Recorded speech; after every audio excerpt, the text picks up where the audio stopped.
Muy buenos días a todos. Hoy vamos a analizar lo que pasa cuando se rompe con la hegemonía de la sociedad. Aquella persona que llevó adelante su lucha en silencio y decidió explotar para ser la bandera de lo que vendría en el camino. Hoy vamos a conocer la historia de Justin Fuyano y cómo no encajó en una sociedad que estaba fuertemente oprimida por sus estándares. En los 80 y 90, el fútbol no era solo un deporte, era un bastión de la masculinidad hegemónica, y el futbolista debería ser el guerrero de la clase obrera, rudo, heterosexual y emocionalmente impenetrable. Al declarar su homosexualidad, Fayanu no solo salió del armario, sino que cometió lo que la sociología del deporte llama una traición al contrato de masculinidad. Su mera presencia en el vestuario desafiaba la homosexualidad, que son los vínculos entre hombres que excluyen al fenómeno femenino o gay para reafirmar su estatus. Brian Clough, su entrenador en el Nottingham Forest, terminó de enterrarlo. Esta persona llamó a Fayanu maricón frente a sus compañeros y frente a las cámaras. El sistema no lo expuso formalmente, sino que lo marginó poco a poco hasta volverlo un paria. Como hombre negro y en una Inglaterra profundamente racista, ya cargada con el estigma de ser el otro. Al ser gay, perdió el refugio que suele ser la propia comunidad, ya que quedó en una tierra sociológica vacía, ya que era demasiado negro para los espacios gay blancos de la época y demasiado gay para el mundo del fútbol. Los años 90 justamente marcaron el auge de la televisión sensacionalista y funcionaron como un tribunal moral permanente para el caso del jugador inglés.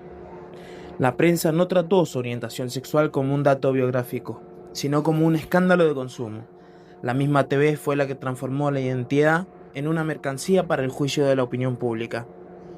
Cuando surgieron las acusaciones hacia el jugador en Estados Unidos, la opinión pública aplicó el prejuicio histórico que vincula la homosexualidad con el peligro de las enfermedades de aquel entonces. Para entender un poco más este contexto que atravesaba Justin Fayanu, hay que aprender sobre el hábitus de Pierre Bourdieu. Según Bourdieu, es el conjunto de disposiciones, hábitos y formas de actuar que adquirimos a lo largo de nuestras vidas y que nos permiten adaptarnos a circunstancias sociales. Este concepto está condicionado por nuestra posición en el campo social y, finalmente, determinado en gran parte por los capitales que poseemos. Eso sí, hay diferentes tipos de capital. Está el capital cultural, que se basa en la educación, cultura general y conocimientos. El capital económico, que habla de nuestro dinero y los recursos materiales en nuestro alcance. El capital social, que trata sobre las redes de contacto, amistades y relaciones. Y finalmente el capital simbólico, el prestigio, reconocimiento y honor. Este capital, el último mencionado, fue el que más se le vio afectado a Justin Fayanu.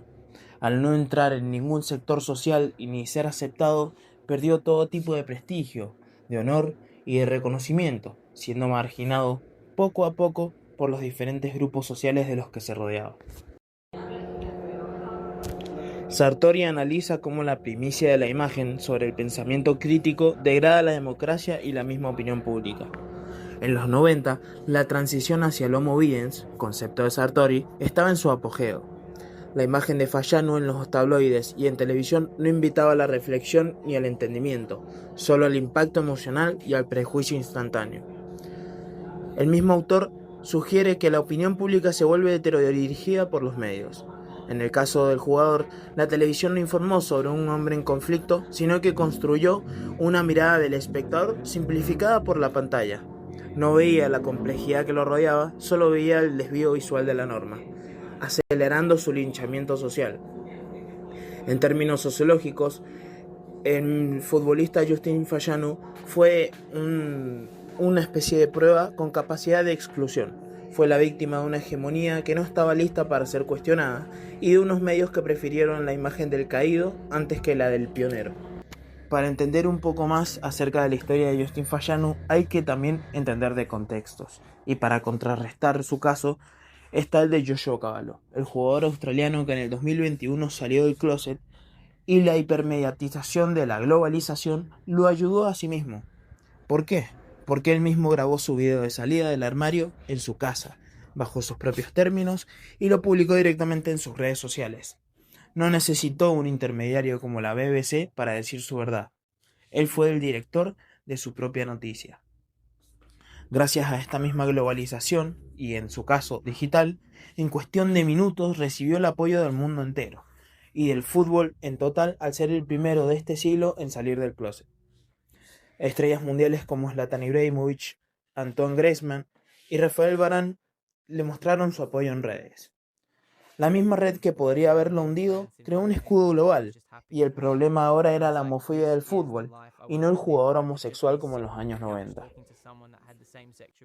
La reflexión final de este fenómeno nos revela que la triste historia de Justin Fashanu no fue un fallo individual, sino que el sistema de una cultura que, durante décadas, procesó la homosexualidad bajo el sesgo de una patología y desviación. En aquel entonces, la enfermedad justificaba el juicio mediático y el aislamiento social, convirtiendo al jugador en una advertencia más que en un referente. Sin embargo, el paso del tiempo ha permitido que la cultura misma evolucione, desplazando esa visión arcaica hacia una aceptación basada en la identidad y el derecho humano. Los últimos casos que tomaron relevancia, como lo de Joshua Cavallo, Jacob Janko o Jake Daniels, reside precisamente en su excepcionalidad. El hecho de que sigan siendo tan pocos en evidencia que en el fútbol masculino conserven estas estructuras de resistencia muy profundas. El vestuario sigue funcionando como un búnker de masculinidad tradicional, un espacio privado de difícil acceso emocional para la diversidad, donde la presión del grupo y el miedo al rechazo actúan como barreras invisibles. Romper esa cultura de búnker es un proceso lento, pero cada nombre se suma a la lista que debilita los muros de ese hermetismo. La mejora tiene que ser gradual y constante. Hoy, la hipermediatización ya no busca patologizar al jugador, ya que ofrece una red global de validación que permite que, poco a poco, la libertad personal deje de ser una amenaza para el equipo, y sobre todo, comience a ser vista como una fortaleza colectiva. Y así es la historia de Justin Fashanu, el primer jugador de tez morena y homosexual abiertamente. Él le allanó el camino a todos los que vendrían después. Además, fue el primer jugador de tez morena en valer 1 millón de euros. Pero eso poco le importó a la hegemonía y a la masculinidad que transitaba el fútbol de aquella época. Poco a poco, el jugador inglés fue desplazado de la escena hasta su suicidio en 1998. Entonces, nos queda aprender si realmente se ha aprendido desde aquella época o solamente estamos ante una vitrina de decoraciones en la actualidad.